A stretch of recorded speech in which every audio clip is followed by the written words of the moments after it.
Good morning, children. How are you all? I hope you are very well at your home.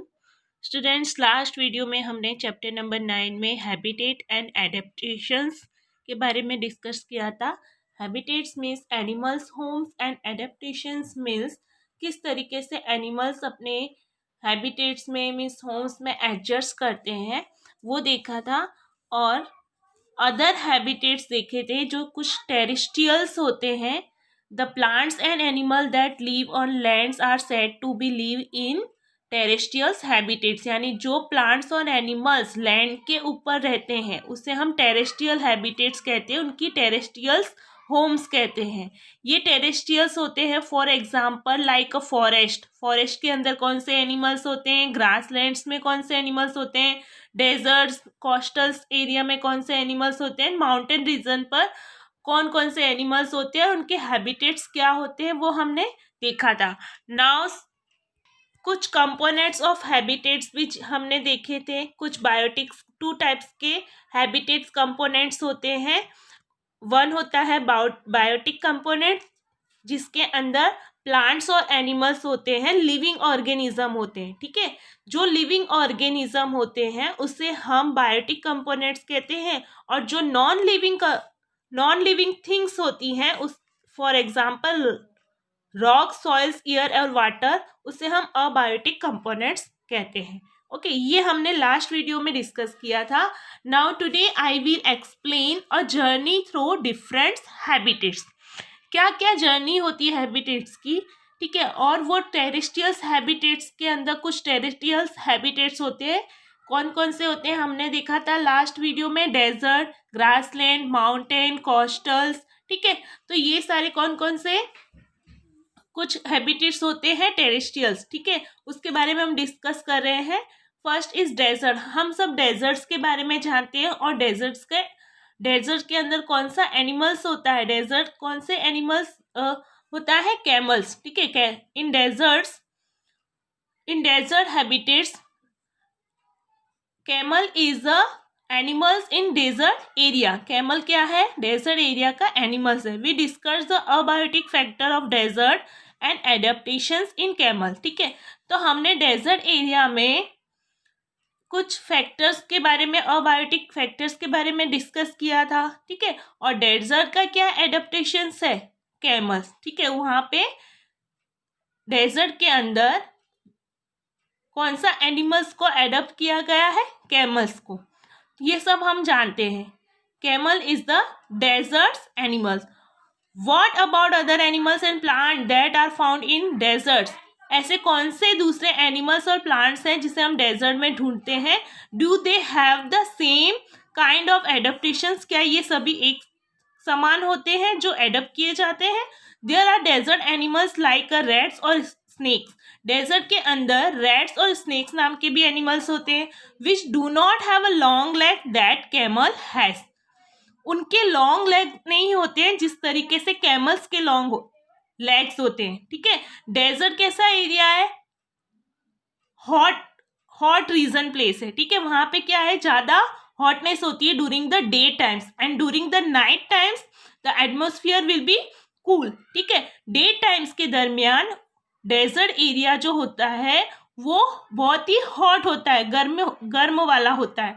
और during the night times the desert area will be cool. Desert area night time में क्या हो जाता है, बहुत ही ठंडा हो जाता है। ठीक है, लेकिन डे टाइम के अंदर वहां पे जो कैमल्स होते हैं उसके जो लॉन्ग लेग्स होते हैं वो क्या करते हैं, डे टाइम्स के अंदर हीटनेस होने के कारण जो सैंड होती है, वहां की जो रेती होती है वो बहुत हीट होती है, गर्म हो जाती है। ठीक है, तो गर्म होने से जो कैमल्स के लॉन्ग लेग्स होते हैं वो उसकी बॉडी को उस हीट सैंड से प्रोटेक्ट करते हैं। ठीक है, तो गर्म रेती से उसकी बॉडी को क्या होता है, प्रोटेक्शन मिलता है, क्योंकि कैमल्स के लेग्स क्या होते हैं, लॉन्ग होते हैं।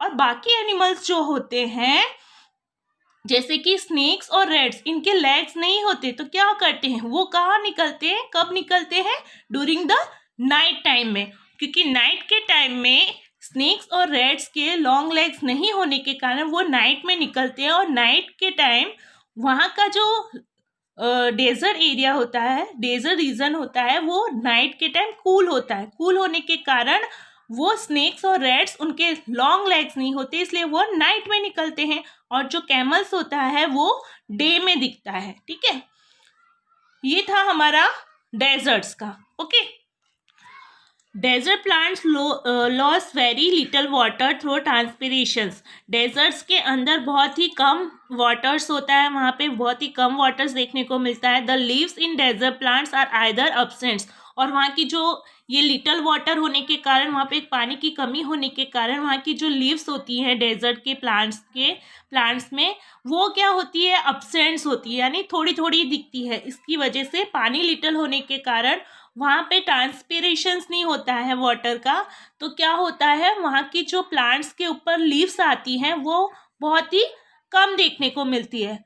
वेरी स्मॉल होती है, वहाँ की जो लीव्स होती है बहुत ही कम निकलती हैं, बहुत ही छोटी होती हैं वाटर की कमी के कारण। और they are in the form of spines. This help in reducing loss of water from the leaves through transpirations. इस ट्रांसपिरेशंस के थ्रू क्या होता है, यहाँ की वाटर में कमी होने के कारण वहाँ की जो लीव्स होती हैं उसके ऊपर ट्रांसपिरेशंस होता है सन की लाइट्स के कारण। The leaf like structure you see in cactus. वहाँ की जो लीफ होती है, ठीक है, इस तरीके से लीव्स निकलती है। और वहाँ की जो लीफ होती है, पत्तियाँ होती है, वो उसका स्ट्रक्चर कैसे दिखता है, जैसे कि कैक्टस दिख रहा हो। ठीक है, तो इस तरीके से जैसे कि कोई कैक्टस दिख रहा हो, उस तरीके से उसका पत्तियों का स्ट्रक्चर होता है, उसकी लीफ का स्ट्रक्चर होता है। It's stem photosynthesis in this plant is usually carried out by the stems। अब कुछ प्लांट्स होते हैं, उनके अंदर जो लीव्स होती हैं, लीव्स के अंदर ग्रीन पिगमेंट्स होता है। ठीक है, वो ग्रीन पिगमेंट्स के थ्रू वो अपना फूड खुद प्रिपेयर करते हैं। ठीक है, तो ये प्लांट जो होते हैं वो ग्रीन पिगमेंट्स होता है लीव्स के अंदर, और जब सन की किरणें पड़ती हैं, ठीक है, उस प्लांट्स की लीव्स के ऊपर, तो फोटोसिंथेसिस के थ्रू वो अपना फूड खुद ही प्रिपेयर करते हैं। ठीक है, खुद फूड प्रिपेयर करके वो बाकी के स्टेम्स, यानी बाकी की जो स्टेम्स होती हैं, जो जड़ें होती है, उनके अंदर वो कैरी करते हैं। ठीक है, वहां तक वो अपने फूड्स को पहुंचाते हैं। ओके, अब देखते हैं ये mountain region. This habitat are normally very cold and windy. ये माउंटेन रीजन जो होता है, वहाँ का जो हैबिटेट होते हैं, वहाँ के माउंटेन रीजन पर जो हैबिटेट होम होते हैं, वो बहुत होम होते हैं, और जो वहाँ का एरिया होता है वो बहुत ही कोल्ड और वाइंडी होता है। इन सम एरियाज, वहाँ का कुछ एरिया होती है, वहाँ पे स्नोफॉल्स गिरती है, यानी बर्फें गिरती है, जिसके कारण वो प्लेस क्या हो जाता है, विंटर्स, यानी ठंडा हो जाता है। विंटर्स के कारण वहाँ पे स्नोफॉल गिरती है। There is a large variety of plants and animal living in mountain region. बहुत सारे प्लांट्स और एनिमल्स माउंटेन रीजन पर लिव करते हैं, देखने को मिलते हैं। Okay, Animals living in the mountain region are also adapted to the conditions there। यानी माउंटेन रीजन पर जो भी एनिमल्स रहते हैं वो अपनी कंडीशंस में एडॉप्ट हो जाते हैं। यानी जब माउंटेन रीजन पर जब विंटर सीजन में बहुत ही कूल और वाइंडी एरिया हो जाता है, और जब स्नो पड़ती है, तो वहाँ के जो एनिमल्स वहाँ पर रहते हैं वो कंडीशंस के अकॉर्डिंग क्या हो जाते हैं, एडप्टेड हो जाते हैं, यानी एडजस्ट करने लगते हैं। They have thick skin. उनकी जो स्किन होती है वो क्या होती, थिक होती है, यानी बहुत ही मोटी होती है। Food to protect them from cold, जिसकी वजह से उनके ये एनिमल्स की स्किन जो होती है वो बहुत ही मोटी होती है, जो विंटर के टाइम जब कोल्डनेस पड़ती है तो वो उसकी बॉडी से प्रोटेक्ट कर सके, इसलिए उनकी स्किन क्या होती है, एनिमल्स की थिक होती है। माउंटेन रीजन पे कौन से एनिमल्स देखने को मिलते हैं, याक हैव अ लॉन्ग हेयर्स। याक के ऊपर बहुत ही लंबे लंबे बाल्स होते हैं, जिसकी वजह से वो कीप कर सके वार्म्स को। No snow leopards has a thick fur on its bodies. जब स्नो लियोपार्ड्स होता है उसकी बॉडी भी क्या होती है, थिक होती है, जिससे वो बॉडीज को प्रोटेक्ट कर सकता है। ठीक है, तो माउंटेन रीजन पर इस टाइप्स के एनिमल्स आपको देखने को मिलते हैं और वहाँ की जो कंडीशन होती है उसके अकॉर्डिंग वो अडॉप्टेड होते हैं, अपनी एडजस्टमेंट बना लेते हैं। अब बात करते हैं students, next point is grasslands. Grasslands भी ये एक हैबिटेट्स है, ये एनिमल्स का होम्स है। और लायन लिव्स इन फॉरेस्ट और ग्रासलैंड। जो लायन होता है वो फॉरेस्ट में और ग्रासलैंड पर लिव करता है। एंड इज स्ट्रॉन्ग एनिमल्स, ये एक स्ट्रॉन्ग एनिमल्स है दैट कैन हंट, और जो हंट करता है, शिकार करता है, and kill animals like dears, और एनिमल्स को किल करता है, मारता है, जैसे कि डियर्स। ठीक है, तो कुछ एनिमल्स ऐसे होते हैं जो ओमनिवर्स होते हैं। ठीक है, वो दूसरे एनिमल्स पर डिपेंडेड रहते हैं, अपने फूड्स के लिए दूसरे एनिमल पे डिपेंडेड रहते हैं और अदर एनिमल्स को वो ईट कर जाते हैं। Look at the pictures of lion and that of deers, how are they eyes places in the face for this two animals. यहाँ पे आपको टू एनिमल्स दिए, एक लायन और डियर्स। तो ये लायन क्या है, ओमनिवर्स है, और वो other animals like a deer पर डिपेंडेड रहता है अपने फूड्स के लिए। Okay, our next point is aquatic habitats. Some aquatic habitats means जो एनिमल्स के होम्स वाटर के अंदर होते हैं, जो एनिमल्स वाटर में, एक्वाटिक्स मीन्स जो एनिमल्स वाटर में रहते हैं, एक्वाटिक्स मीन्स जो वाटर में लिव करते हैं, जिनके होम्स वाटर में होते हैं। ठीक है, उन्हें हम एक्वाटिक हैबिटेट्स कहते हैं, उसे हम एक्वाटिक एनिमल्स भी कहते हैं। ओके, हम देखते हैं कि ओशियंस के अंदर बहुत सारा वाटर होता है, लेकिन ये जो फिश, व्हेल, डॉल्फिन, ये सारे जो एनिमल्स होते हैं वो उसके अंदर ब्रेथ कैसे लेते हैं, किस तरीके से श्वास को लेते हैं और वहाँ पे लिव करते हैं। We already discuss how fish are adapted to live in the sea के अंदर जो समुद्र एरिया में जो फिश होती है वो एडजस्टमेंट करती है वाटर के अंदर। ठीक है, ये फिश की साइड्स में गिल्स होती है और वो गिल्स के थ्रू वो अपनी वाटर के अंदर ब्रेथ को लेती है, क्योंकि उस वाटर के अंदर ऑक्सीजन होता है। ठीक है, वो ऑक्सीजन अपने गिल्स के थ्रू लेती है साइड्स में, फिश के साइड्स में। ये हमने लास्ट चैप्टर में पढ़ा था कि फिश के साइड्स में गिल्स होते हैं, वो गिल्स की हेल्प से वाटर के अंदर ऑक्सीजन को लेते हैं। Okay, there are some sea animals like a dolphin and whale. ठीक है, सीज के अंदर कुछ एनिमल्स होते हैं जैसे कि dolphin, whale do not have a gills, लेकिन उनके गिल्स नहीं होते।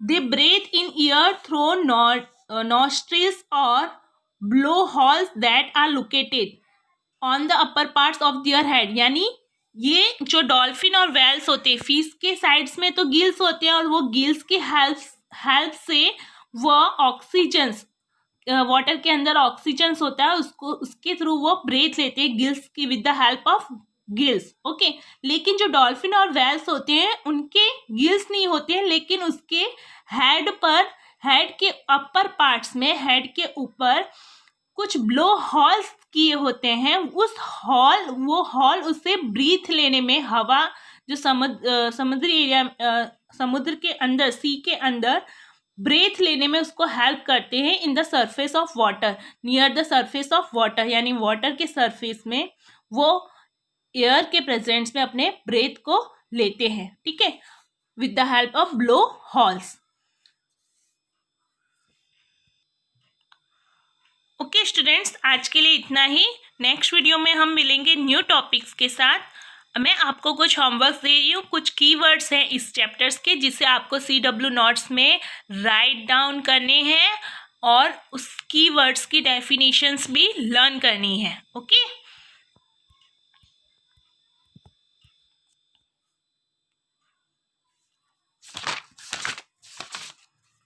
ये कीवर्ड्स आपको राइट डाउन करने हैं और इसकी डेफिनेशंस भी लर्न करनी है। Now take care all of you, bye bye, stay at your homes and be healthy.